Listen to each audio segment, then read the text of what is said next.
ये कहा जा सकता है, पूछा जा सकता है कि मौजूदा परिस्थितियों को देखते हुए क्या चीन अमेरिका से ज्यादा भरोसेमंद नजर आ रहा है? देखिए, इसमें समीर मुझे लगता है कि ये जो सारा डेवलपमेंट हो रहा है ये सर्कमस्टेंशियल डेवलपमेंट हो रहा है जी। और एक फैक्टर जो इमर्ज हुआ है कि वो टैरिफ का हुआ है, वो टैरिफ और निश्चित रूप से, और अमेरिका ये बात जानता है कि, और उसका यूनिपोलर वर्ल्ड ऑर्डर अभी भी रिफ्लेक्ट होता है कि जो रेस्ट है अमेरिका के जो एंटी अमेरिकन आज के दिन कैंप है उसमें इतना कंटेंशन है, उसमें इतना फ्रिक्शंस हैं कि वो क्या वास्तव में ही एक साथ आ पाएंगे अगर ये सर्कमस्टेंसेस नहीं आते हैं, जो टैरिफ का वॉर नहीं आता है तो क्या ये साथ में रह पाएंगे? क्योंकि आपस में कॉन्फ्लिक्ट्स बहुत हैं। भारत चीन के बीच कॉन्फ्लिक्ट है, चीन रशिया के बीच में कॉन्फ्लिक्ट रहा है, चीन अमेरिका के साथ चला गया था। ये बात आप मान के चलिए कि ये क्या वास्तव में ही एक साथ एकजुट एक मोर्चा बनाएंगे? क्योंकि अभी भी जो ट्रंप से नेगोशिएशन चल रहा है वो बायलैटरल नेगोशिएशन चल रहा है, ना कि कलेक्टिव नेगोशिएशंस ट्रंप को इस टैरिफ वॉर को लेकर करा। पहली बार चीन का स्टेटमेंट भारत के संदर्भ में आया है कि बहुत बड़ा इंजस्टिस कर रहा है, इस तरीके की कोर्सिव डिप्लोमेसी, टैरिफ डिप्लोमेसी नहीं करनी चाहिए। ये पहली बार किसी देश ने दूसरे देश के लिए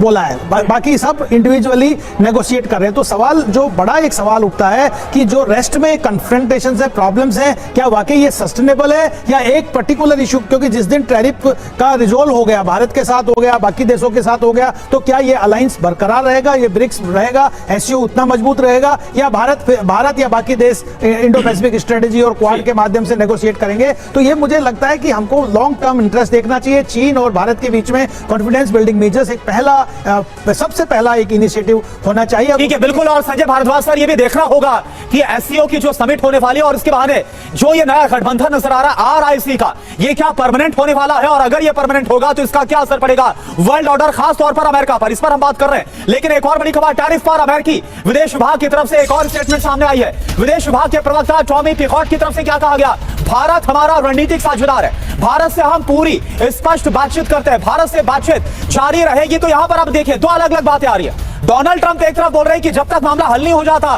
तब तक अब कोई बातचीत नहीं होने वाली, और विदेश विभाग ये बोल रहा है, विदेश विभाग के प्रवक्ता ये बोल रहे हैं कि भारत से बातचीत जारी रहेगी।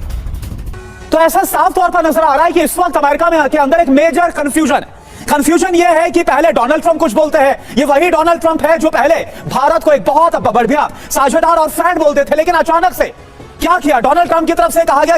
ये समझ नहीं आती कि बात करते करते बंदा सीढ़ियां चढ़ने लग जाए। अजीबोगरीब किस्म का इनका मीडिया है। और अब चीनी हिंदी भाई भाई के नारे, वो जो नेहरू दौर में लगा करते थे, भारत में दोबारा लगना शुरू हो चुके हैं। हालांकि ऑपरेशन सिंदूर की नाकामी में चीन का हाथ बताया जा रहा था खुद भारत की तरफ से। और अब जब बाप बनाने की बारी आई है चीन को, जब पिछले बाप ने ठुड्डा मार के बाहर निकाला है यानी पापा ट्रंप ने, तो अब ये चीन की तरफ जाना शुरू हो चुके हैं। और जल्द ही नरेंद्र मोदी एससीओ समिट में जाकर शी जिनपिंग के पांव पड़ता दिखाई देगा। और भारत में इस बात की बाकायदा निशानदही कर दी गई है, एलामिया जारी हो गया है कि नरेंद्र मोदी एससीओ समिट में बाकायदा चीन जाएगा और वहाँ पर पाकिस्तान भी होगा।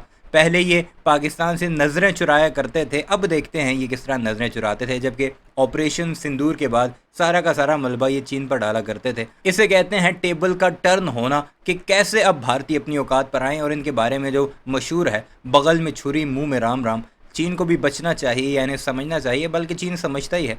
हम तो बहुत पहले से समझ चुके हैं, चीन भी समझता होगा और इन्हें इनकी औकात जरूर दिखाएगा। तो सुनते जाइए भारत की मीडिया में क्या कुछ चल रहा है। कि भारत हम पर बहुत ज्यादा टैरिफ लगाता है और हम पारस्परिक जो टैरिफ है वो लगाएंगे, और उससे भी ज्यादा अब डोनाल्ड ट्रंप आगे बढ़ते हुए नजर आ रहे हैं। चलिए अब आपको बताते हैं जो डोनाल्ड ट्रंप की तरफ से टैरिफ, ये जो फैसला लगाया गया, इस टैरिफ वॉर के बीच कैसे दुनिया में उथल पुथल मच गई है। रूस के राष्ट्रपति व्लादिमीर पुतिन बहुत जल्द भारत आ सकते हैं, ये खबर सामने आ रही है। अब आप देखिए पाकिस्तान के अभी हाल ही में जो फील्ड मार्शल बनाए गए आसिफ मुनीर, वो अमेरिका एक बार फिर से जाने वाले, अभी कुछ दिन पहले गए थे। पीएम मोदी इसी महीने के आखिर में एससीओ समिट में शामिल होंगे। 31 अगस्त से 1 सितंबर के बीच यह एससीओ समिट होने वाली है चीन के अंदर। पुतिन दुबई आ रहे हैं, ट्रंप भी दुबई का दौरा करेंगे, यह खबर है। रूस से युद्ध के बीच ज़ेलेंस्की यूएई जा रहे हैं और नेतन्याहू दिल्ली आ रहे हैं, यह खबर सामने आ रही है। ईरान के राष्ट्रपति पेजेश्कियान भी बीजिंग जाएंगे और वहीं ब्राजील के राष्ट्रपति लूला दा सिल्वा जल्द दिल्ली का दौरा कर सकते हैं। और आपको बता दें कि ब्राजील और भारत ही ये दो एकमात्र जो इस तरह जो दो देश हैं जिन पर सबसे ज्यादा 50% का जो टैरिफ है वो लगाया गया। ये सब कुछ जो हो रहा है सर, मैं सिंह सर आपसे जानना चाहूंगा, क्या इसका असर आपको पड़ता हुआ नजर आएगा? और अगर ये आरआईसी एससीओ समिट में जो बातचीत होगी, बायलैटरल टॉक्स होंगे, अगर ये जो आरआईसी गठबंधन बनता हुआ नजर आता है, ये परमानेंट होता है, ये मजबूत होता है, तो ये कितना बड़ा चैलेंज होगा अमेरिका के सामने? देखे करुणा, इस समय विश्व देख रहा है कूटनीति और राजनीति में एक तरह का भूचाल, और उसमें ये जितनी भी विजिट्स आपने बताई हैं वो कुछ जरिए तक आगे बढ़ा सकती हैं कि शांतिपूर्व रहे मामला। और जो टैरिफ का मामला है वो मेरी समझ के मुताबिक वो भारत और अमेरिका को ही उसको सॉल्व करना पड़ेगा, और इसके लिए सबसे ऑप्शन 1 बेस्ट है कि भारत और अमेरिका बातचीत करें और समझौते पर आए। दूसरा, आप जो एससीओ के बारे में बात कर रहे हैं, मेरी समझ के मुताबिक एससीओ का कोई खास रोल इसमें नहीं हो सकता। सुनते जाइए कि कितने कंफ्यूज हैं कि ट्रम्प के साथ उसके पांव पड़ें या फिर शी जिनपिंग के पांव पड़ें। एससीओ समिट में जाकर मामलात बेहतर करें, एक नया ब्लॉक बनाने की कोशिश करें जिसमें ऑलरेडी पाकिस्तान मौजूद है, या फिर दोबारा ट्रम्प के पास जाएं, उसे कहें कि थोड़ा सा टैरिफ कम करो, हम तुम्हारी शर्तें मानने के लिए तैयार हैं, वगैरह वगैरह। इतने कंफ्यूज हैं ये भारतीय कि इन्हें अब समझ नहीं आ रहा, और इनकी फॉरेन पॉलिसी पता ही नहीं है इन्हें कि फॉरेन पॉलिसी होती क्या है। उसके ऑर्गेनाइजेशन का जो मुद्दा भी है वो इसको नहीं कवर कर सकेगा। बट हाँ, जब प्रधानमंत्री जाएंगे चीन में तो शी जिनपिंग के साथ जो उनकी 1-to-1 बायलैटरल होता है उसमें कोई ना कोई कदम आगे बढ़ाएंगे। पर चीन और भारत के बीच में दो मुद्दे बहुत ही खतरनाक भारत की फेवर में नहीं है। लेकिन सर सिंह सर, दो बातें हम इग्नोर नहीं कर सकते। एक तो ये जो खबर आ रही है कि पीएम मोदी का अचानक से दौरा का जो पूरा कार्यक्रम है वो बना है चाइना का, नंबर 1, और नंबर 2 ये 7 साल के बाद जा रहे हैं प्रधानमंत्री चाइना। एससीओ में जाने का तो मोदी साहब का खबर थी कि जाएंगे, अभी पक्का हो गया है। देखें, 2 मुद्दे, पाकिस्तान और दूसरा हमारा जो सीमा बॉर्डर डिस्प्यूट है, वो एक बहुत मतलब एक तरह का मुश्किल मामला है जिसके चीन के साथ हमारे साथ समझौता होना बहुत मुश्किल है इस समय।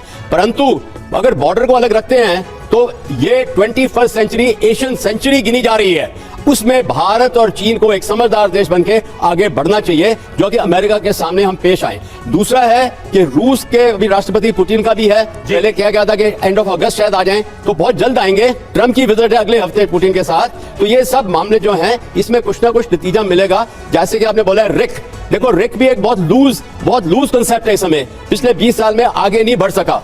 अभी टैरिफ वॉर करके हो सकता है, बदल चुकी है, सर्कमस्टेंसेस बिल्कुल चेंज हो चुकी हैं, और इसीलिए ये झलक मिलती हुई नजर आ रही है इन खबरों में कि वर्ल्ड ऑर्डर बदलने जा रहा है। और इसमें भारत और चीन के संबंध क्या होंगे ये आने वाला वक्त तय करेगा, अमेरिका का रुख तय करेगा। भारत पर ट्रम्प टैरिफ को लेकर नेतन्याहू ने कहा, अमेरिका भारत आम सहमति पर पहुंचे। नेतन्याहू कह रहे हैं टैरिफ पर टकराव को सुलझाना जरूरी है, ये बेंजामिन नेतन्याहू भी मान रहे हैं। पीएम मोदी मेरे बहुत अच्छे दोस्त हैं, ये बात एक बार फिर नेतन्याहू दोहराते हुए नजर आ रहे हैं। आज की तारीख में इजराइल अमेरिका का एक बहुत अहम सहयोगी है, और बेंजामिन नेतन्याहू के इस बयान से ये लगता है कि इजराइल ये बिल्कुल नहीं चाहता कि अमेरिका और भारत के रिश्तों में कोई कड़वाहट आए, और इसीलिए ये बयान दिया गया है। अब आपको बताते हैं कि कैसे ट्रम्प के टैरिफ से दुनिया 2 भागों में बंट गई। एक तरफ वो देश जो टैरिफ पर नरम रुख अपनाए हुए हैं, दूसरी तरफ वो देश जो टकराव के मूड में नजर आ रहे हैं। एक तरह का बंटवारा, एक तरह का डिवाइड सीधे तौर पर नजर आ रहा है, और ये क्या बता रहा है ये हम आपको बताते हैं। टैरिफ पर देखिए नरम रुख किसका है, ब्रिटेन का है। टैरिफ पर टकराव का जहां तक सवाल है तो भारतीय नागरिकों के निष्कासन तक की बात हो रही है। तो ये कहीं ना कहीं वर्ल्ड ऑर्डर बदलता हुआ नजर आ रहा है, और जो हमने स्टार्टिंग में बात कही कि कहीं ना कहीं 2 गुट बनते हुए नजर आ रहे हैं, एक डिवाइड बनता हुआ सीधे तौर पर नजर आ रहा है। इसे बहल साहब कैसे आंका जाए और इसका परिणाम आने वाले वक्त में क्या हो सकता है, क्योंकि ये लक्ष्मण रेखा तो एक तरह से डोनाल्ड ट्रंप ने ही खींची है, टैरिफ बम मारकर कि या तो आप रूस के साथ रहेंगे या हमारे साथ रहेंगे, वरना भारत तो रूस और अमेरिका दोनों को अपना सहयोगी मानता है।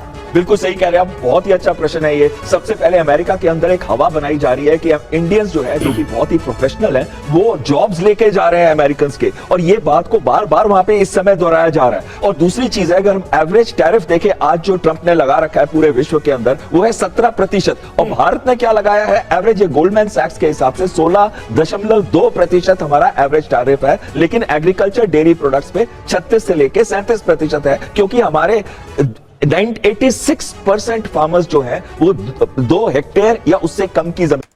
बात पहुंच चुकी है जी हिंदी चीनी भाई भाई पर, और ये वही नरेंद्र मोदी की पार्टी है जो नेहरू को गद्दार इसी वजह से कहती है कि उसने हिंदी चीनी भाई भाई का नारा लगाकर एक बड़ा हिस्सा चीन के हवाले कर दिया था, ये चीन ने कब्जा कर लिया था। बहरहाल इस सारे मामले पर आपकी क्या राय है कमेंट सेक्शन में ज़रूर बताइएगा। चैनल को सब्सक्राइब नहीं किया तो ऐसी वीडियोज़ के लिए उसे भी ज़रूर सब्सक्राइब कीजिएगा।